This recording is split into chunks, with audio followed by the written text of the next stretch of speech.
and so am I.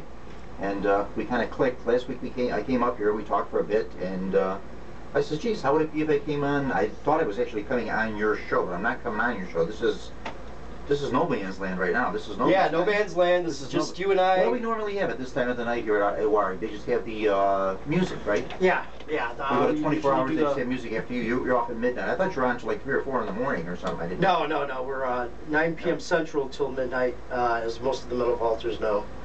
So that was the end of the Metal Vault show, which was a great show. I had a blast. You guys are awesome. Thanks for everything. But now we're going to talk some serious business here.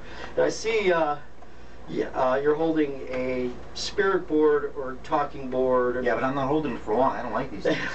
you and I have discussed this, and that is my own Ouija boards. Yeah, that is my own personal board. And personally, I don't like calling them Ouija boards because Parker Brothers and Hasbro came up with that name. But they've been around, since ancient Egypt. I mean, Ouija's been around forever. Yeah, it is. Yeah. I mean, you want to talk about people's beliefs in the afterlife and the continuing of their energy or their consciousness beyond the physical. Yeah, almost since there have been people, there's been belief in the afterlife. Yeah, which I think is a big clue. I think. Everybody knows like the answer is way deep down if you dig deep. Sure. And you can kind of feel the universe kind of has a plan already laid out, and we're all just kind of pawns in. The afterlife or the next life. That's right. Some people call it. Yeah. We're just kind of passing through this one, and then we have our next life. Yeah. It does seem like a temporary stop to kind of. Almost like, and I've heard other people say this, almost like school, where you come here to learn things. And I heard somebody's theory that, which I thought was pretty good, was that's why you have people who pass on at certain ages because they come here, they learn what they have to, and they get out, and they move on to the next world or the afterlife or whatever your religious belief is. Well, Monty, enough of the pitter-patter. Have you seen any ghosts lately? I have not seen an apparition since, I've only seen really one pure, like, apparition to where it looked like a person. And it wouldn't have affected you in any way other than, hey, I just saw a person walk by.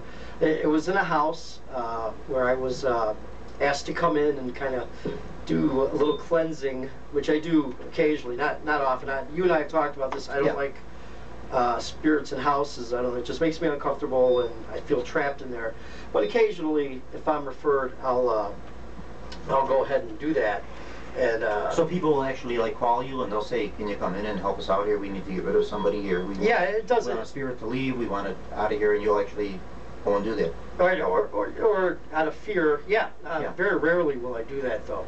Well, only as a favor to a friend or whatever. And right. I've had numerous people tell me to charge for that kind of thing, but how can you charge somebody for that? Yeah, I've had some folks on some of my guests that I've had on the show. Some of them charge for that service, and some of them just do it to do it, and Right, because you're able. If the situation's extreme and the person I'm talking to seems desperate, and I'm not claiming to be anything, but since I was a little kid, I've always had these energies that just kind of are attracted to me, almost like a magnet. I can almost, when I'm doing my thing. So you're a very psychically connected person. Well, I don't know what I am. All I know is they love to be around me, and they have tried. They get my attention by doing certain things. Sure. And a lot of things have slowed down lately, but it's kind of a wavy thing, comes in bursts. Well, you go through a dormant period too, and ghosts go through a dormant period too. You have an area where there are known ghost sightings, almost to the point where people can pinpoint an actual date and time. What am I doing?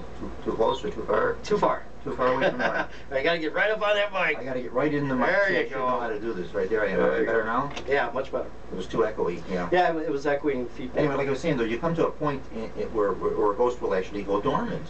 They'll have a period where they're just not there anymore, and then 5 years, 2 years, 3, whatever, however long time goes by, they start showing themselves again. Right, and something can trigger it. Yeah.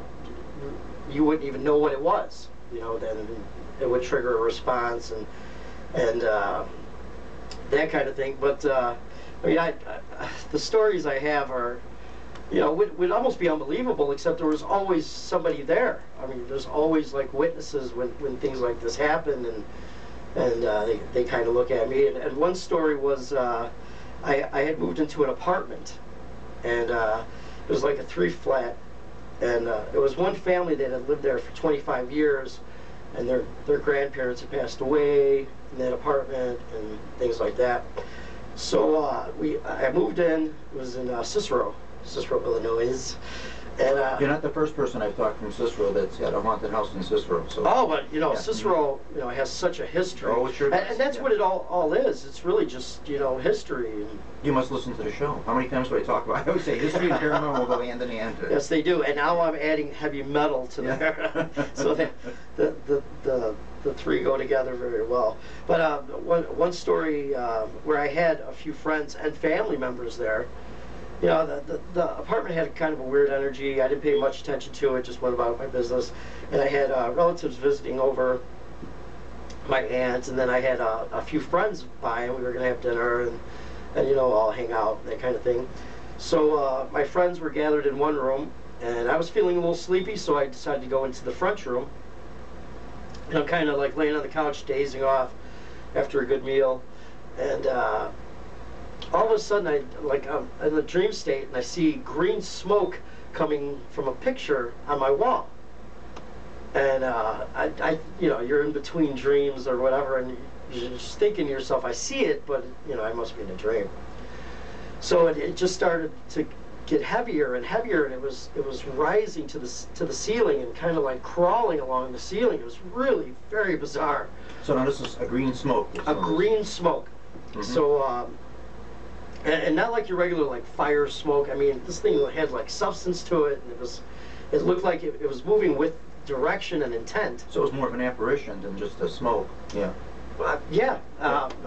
Trying to manifest or whatever. Yeah. Mm-hmm. And I kind of like screamed. I'm like, what is this? Mm-hmm. And then everybody came running into the front room, and everybody saw it, and we all just stood there in a circle, looking at this green smoke just crawl across my front room ceiling. And I'm like, this is crazy. So my friend who was over, you know, had never seen anything like that. So he jumped into action, and he knocked the picture off the wall.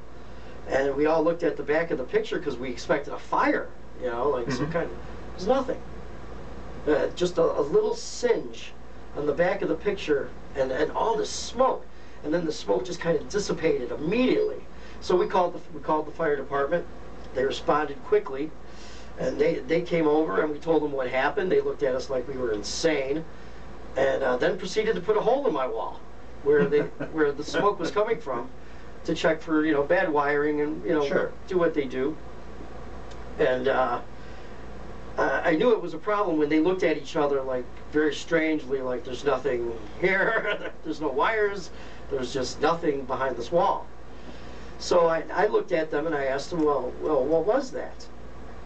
And I'm a smoker. I was smoking a cigarette. They're like, it was your cigarette smoke. And they ran out the door and left me with a hole in my wall.